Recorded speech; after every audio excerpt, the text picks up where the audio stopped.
We're joined by Privateer alum Bryan Warzek. And first of all, Bryan, wanted to say it's great to catch back up with you and just kind of wanted to start at the beginning with a little on your background and kind of how you first got into baseball and some of your early influences and what made you really kind of fall in love with the game.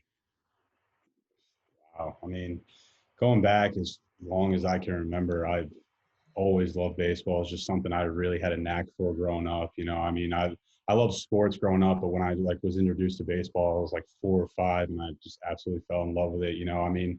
I used to play third base as a left-handed pitcher. I used to catch, I used to do everything. But then when I got to about 10 or so, 10 or 11 years old, when I really focused on pitching, it's where I kind of found like that's going to be my job, hopefully one day. And yeah, I just kind of took it and ran with it. And growing up, I didn't really have my sights set on anything else but playing professional baseball. And obviously, going to college to play baseball is a big thing for me.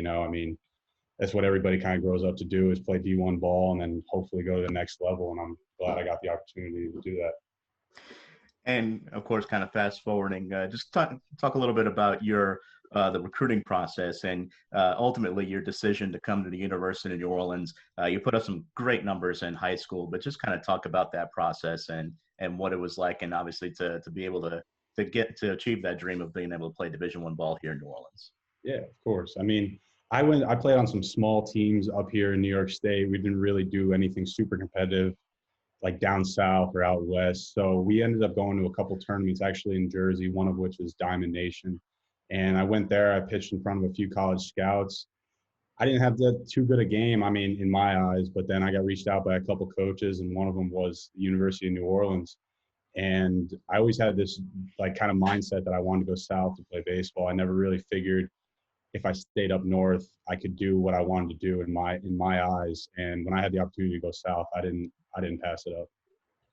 And of course, you come here to the lakefront. I'm sure, obviously, by this point, you're very familiar with how competitive college baseball is, especially in this region. Your first ever appearance, it's against a Southern Miss squad that went on to win 41 games that year. And you were the guy as far as being like a midweek starter early on in your career. But talk about kind of being introduced to that competition so early on and how that really kind of helped accelerate your process and your transition.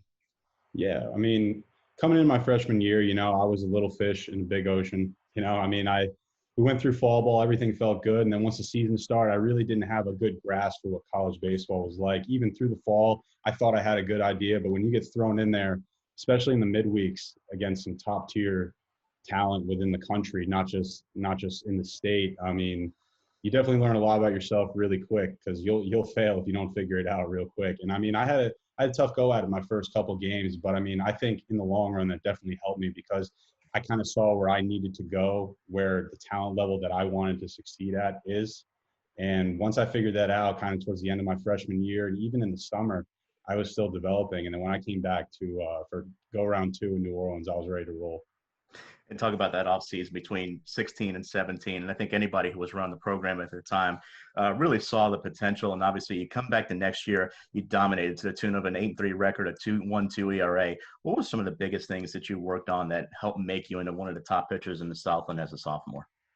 Well, a big thing for me was my mental drive, my mental capacity. My freshman year really wasn't too much. Kind of thought I was all that going out there, and I learned really quick that you just can't think you're all that. You got to put in some work. And what I thought I was doing was enough, and it clearly wasn't. It wasn't. It was reflected in my stats perfectly. But over the summer, I kind of took a step back. I kind of relaxed a little bit from pitching. Kind of looked at from a mechanical standpoint where I was. I had a couple changes, but the big thing to me was just the mental aspect. Instead of going in there every time, every Tuesday or Wednesday, whenever it was, and tone it up, kind of not knowing if I could get out of the first inning. Versus when I got into summer ball, I was like, you know what? These numbers necessarily don't matter in the grand scheme of things. So I'm going to see what I can do. And I kind of just carried that momentum into my sophomore and junior year as well. And of course, at that time, you had a teammate in Sean Semple, and you two made for a dynamic combination as far as kind of frontlining the weekend rotation. And it just seemed like you guys kind of both fed off of each other, obviously from around the same area. And certainly, it was a team with a lot of confidence, knowing that you and Sean were going to give what was a solid offense great chances to win every time out. Yeah, I love Sem. He helped me a lot my freshman year. Just kind of watching him a little bit, and then my sophomore year, we really kind of took off the two of us. Like you said, we really fed off each other because honestly, we are two extremely competitive people, and it was more or less if he did something, I had to do something better, and vice versa. And we kind of carried that through the whole season. And yeah, I mean, I really loved pitching alongside Sean. I was glad to assume the role of him when he got drafted. And of course, you assumed that role in your junior year, and you made another emergence. And obviously, you had some big time starts in 2018. But I wanted to take it back to obviously your start against A&M Corpus Christi, Yeah. and going up against a young man who was another high who was also going to be a high draft pick in Aaron Hernandez. Just take us back to that night. I mean, you had some, like I said, some great starts for the Privateers in your time here, but that was you at the peak of your powers. Just kind of what was your thought process going into that night, and uh, how were you able to be so dominant that night? Yeah, that night, that's probably the best time I've ever pitched in my entire life. You know, that's one of those nights where at the end of the day, like no matter what I did, I just felt like I couldn't do anything wrong, you know? I mean, going into that, we had to drive to Corpus Christi on a Thursday. Or we played that series Thursday, Friday, Saturday. And I remember Coach Darrow, he told me, he says, listen, we want you to pitch Friday. We don't want to mess up your rhythm. And I was like, okay, you know, I guess that makes a little bit of sense. But when I realized when it hit me Thursday, I was completely exhausted from the trip, from everything else. And when I woke up Friday, I don't know, man, I felt really good. My warm up was good. Everything was just clicking that day for me.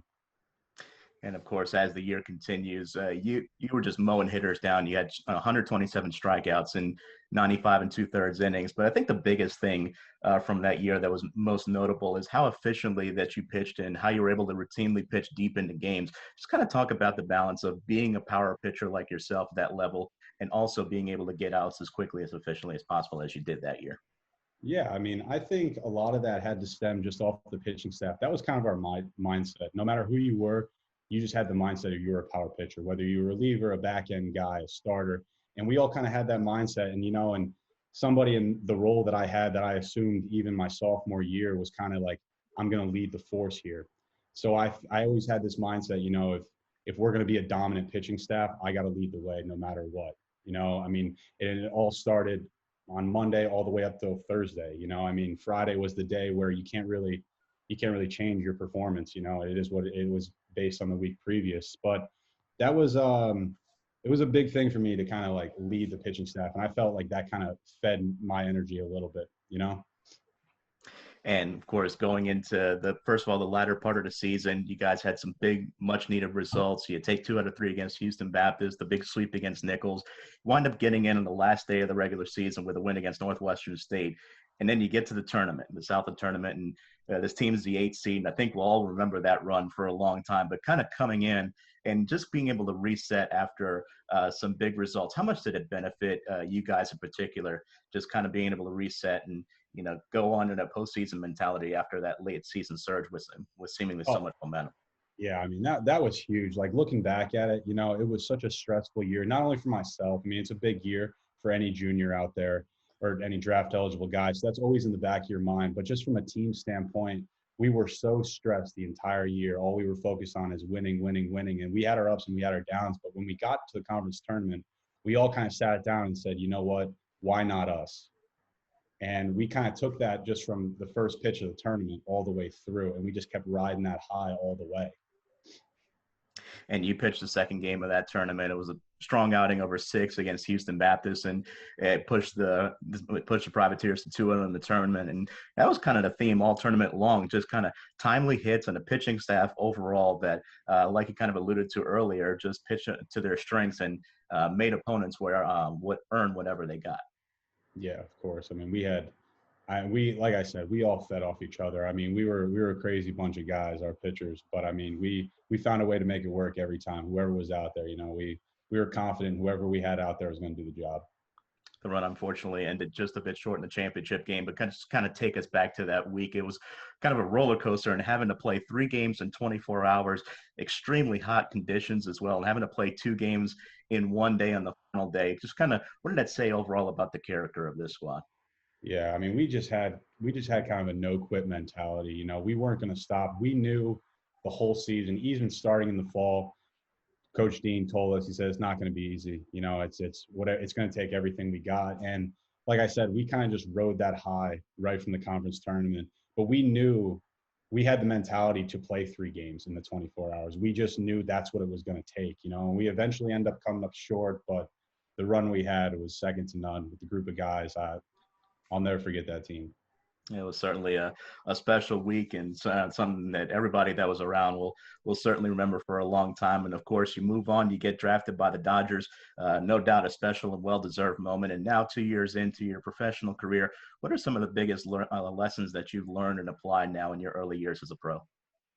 The biggest thing I've learned as far as being drafted and just kind of going through a couple years of pro ball is learning your strengths.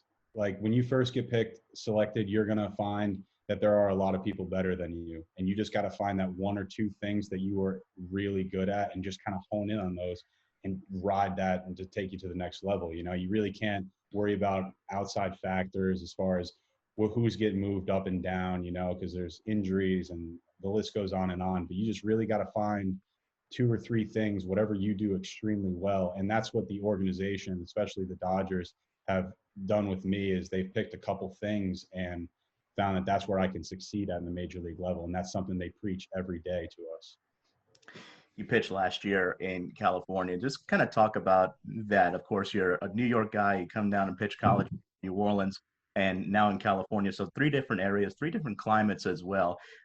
You feel like you had to make any kind of adjustments to be able to compensate for pitching in a different environment or different climate?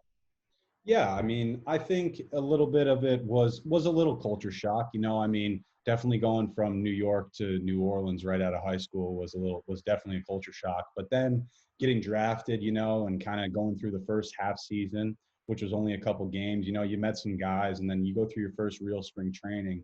And when you break camp, you know, it's something that you don't really experience throughout college. You know, you are with 200 people every day, and then you just have 30 people you're with for 160 games, and it was a little culture shock on to California. You know, that was a big move. You know, I performed well in spring training, and I thought that was a deserving place for me to go. And once I got there, it definitely, like I said, the same thing is you're going to find that people are better, and you really got to focus on those two or three things that you're really good at. And it took me a while, but I definitely got my confidence back towards the back end of the season. Well, Bryan, first of all, I wanted to thank you for taking a little bit of time to join us. Wish you the best of luck going forward, and thank you very much. Of course, thank you.